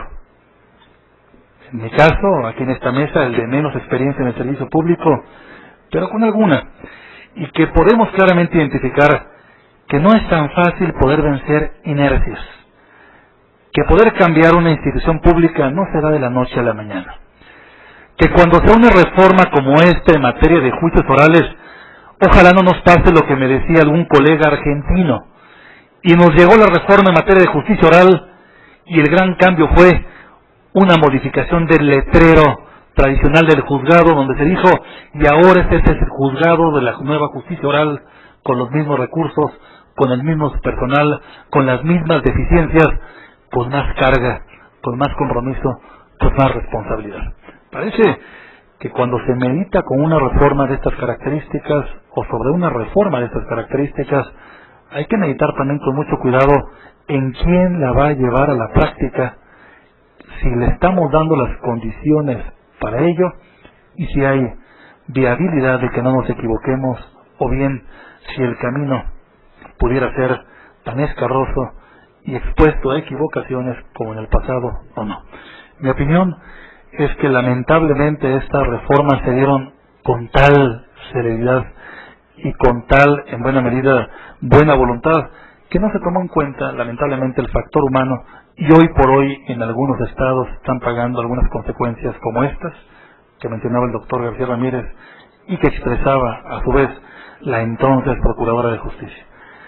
Delia González me pregunta, la semana pasada se dieron a conocer indicadores de violencia a nivel internacional, que señalan a México como el país que más violencia se ejerce contra las mujeres, después de países en donde hay alguna guerra. ¿Cómo considera que puede revertirse o modificarse esto? Pues miren ustedes, en nuestro país tenemos toda una serie de reformas que se han venido dando en los últimos años para garantizar el derecho de las mujeres a una vida libre de violencia. Hoy tenemos una ley en la materia, pero también hemos suscrito la llamada Convención de Belén do Pará, que se refiere precisamente al compromiso del Estado mexicano de erradicar todas aquellas prácticas o patrones culturales que impliquen alguna forma de violencia en contra de la mujer. Lo que no ha pasado es un extenso trabajo para difundir esto, para concientizar, para socializarlo, para llevarlo a la práctica. Lo que estamos haciendo desde la comisión, le comento a usted, es en la parte que nos corresponde lo propio. Y por último, Manuel Juárez, ¿qué opina respecto de la iniciativa del Ejecutivo Federal respecto al fuero militar en casos civiles? ¿Qué opina de que el Estado genere violencia? Pues mire usted, ¿qué opino de que el Estado genere violencia? Hay un antiguo principio que aquí entre mis maestros creo que es irrefutable. Violencia del Estado genera mucho mayor violencia por parte de los delincuentes. ¿Por qué los enfrentamientos en las calles en las últimas semanas? Como si estuviéramos en una zona de guerra. Porque el Estado ha propiciado, en lugar de utilizar la inteligencia, operativos diseñados quirúrgicamente para detener al responsable del delito, utilizando toda la fuerza del Estado, que es mucha, si se sabe utilizar, pero muy poca, cuando hay descoordinación, falta de compromiso y falta de voluntad para hacer las cosas. Ojalá puedan alinearse los esfuerzos y algún día ponerse en operación las estrategias del Estado, utilizando la inteligencia, que no es otra cosa que la investigación depurada de quiénes son los que están cometiendo los delitos, se les pueda detener y poner a disposición de la autoridad. Y respecto a la iniciativa del fuero militar, pues ahí está. Yo esperaría que pronto el Senado de la República la pueda dictaminar, dar a conocer cuál va a ser la orientación y si de esta forma podremos cumplir con la sentencia que la Corte Interamericana de Derechos Humanos emitió sobre el caso Rosendo Radilla, que hoy por hoy es un compromiso que se tiene para con el Estado mexicano y que esperemos pueda resolverse de la mejor forma por parte del Congreso de la Unión. Muchas gracias.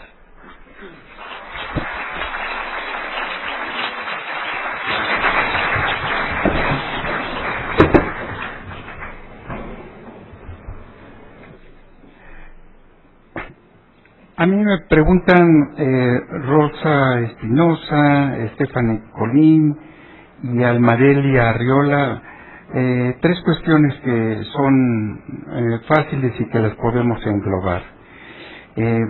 Una de ellas es este principio de seguridad humana, ¿qué tanto priva en el Ministerio Público? ¿Qué tanto existe?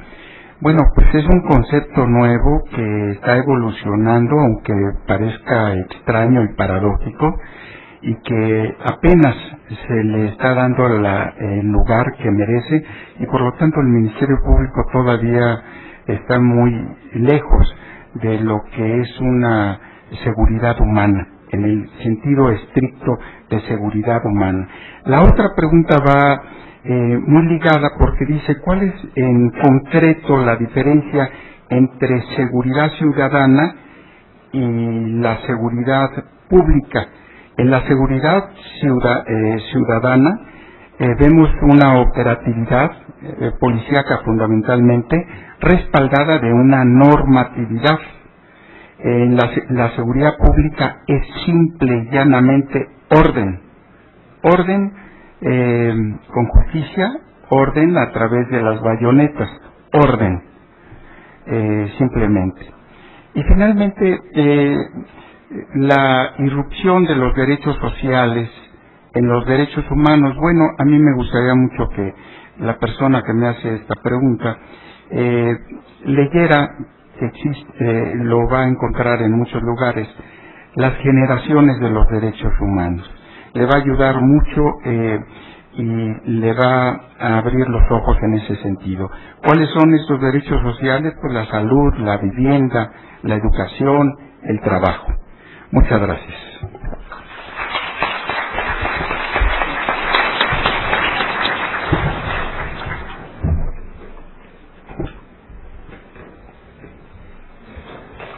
Yo trataré de dar respuesta a las preguntas que se me han formulado. Mi respuesta refleja simplemente un punto de vista personal.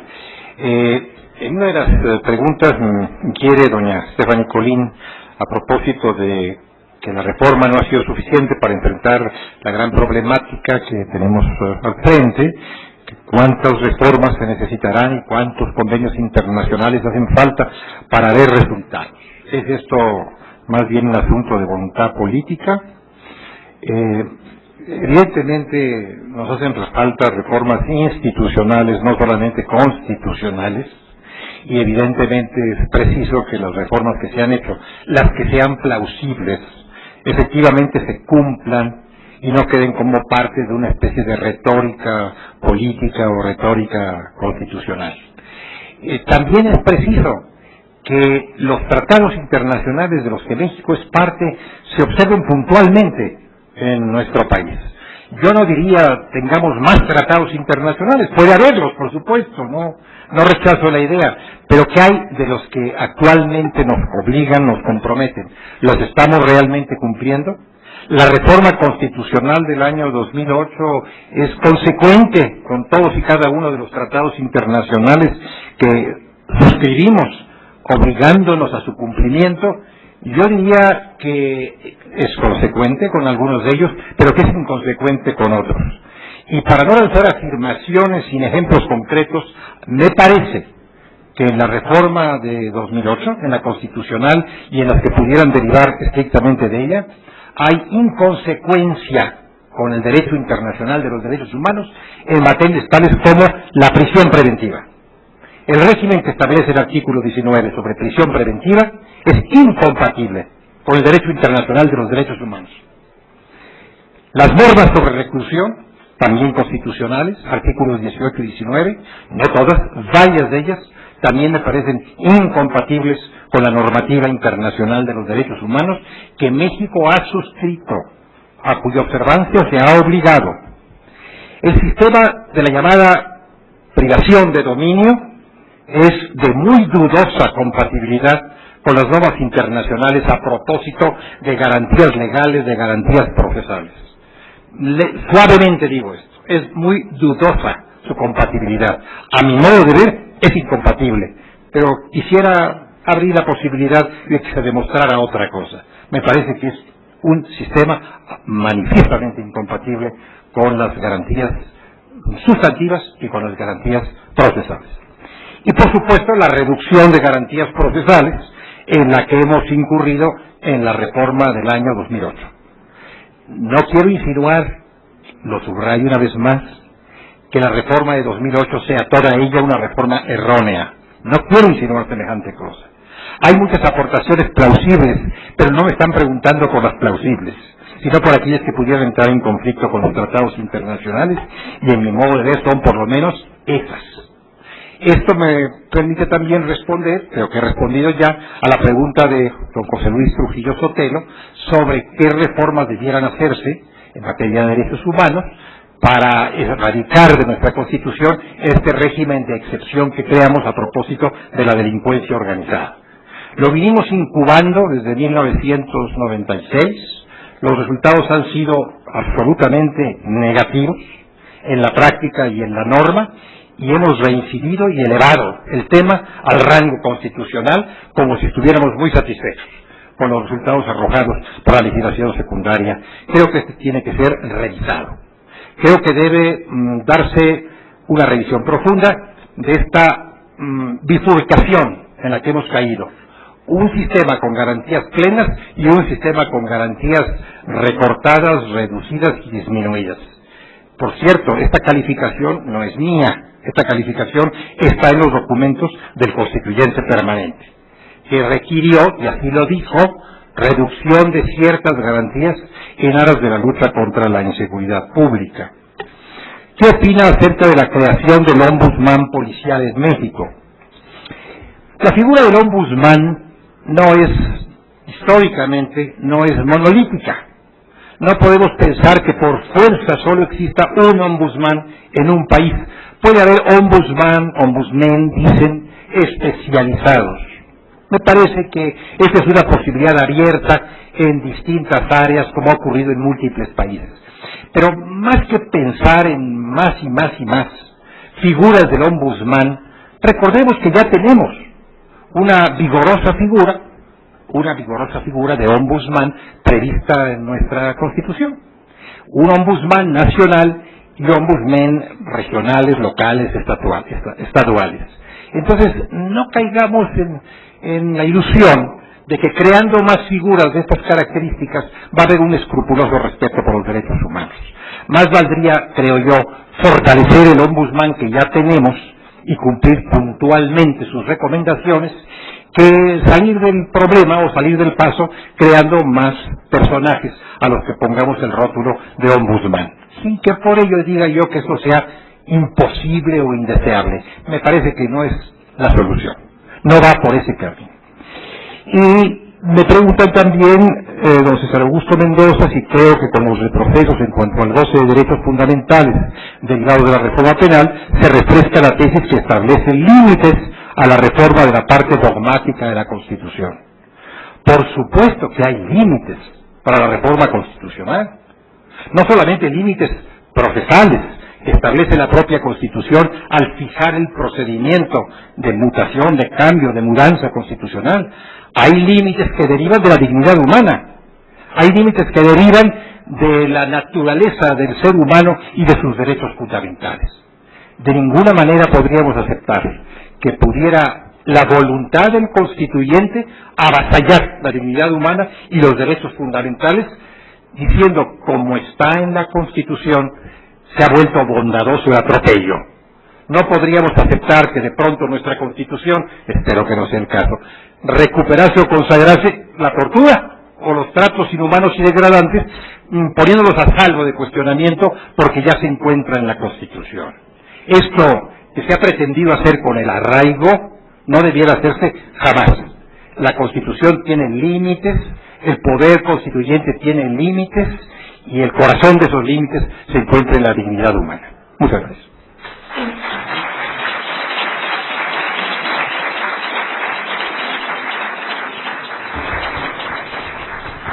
Me queda agradecer muy profundamente las brillantes, puntuales, aleccionadoras ponencias y respuestas que los tres doctores que han integrado esta primera mesa se han servido presentarnos esta tarde. Muchas gracias por su orden de aparición a mis amigos y maestros, el doctor Raúl Plasencia, el doctor García Cordero, y con muy especial respeto y afecto a mi maestro, el doctor Sergio García Ramírez.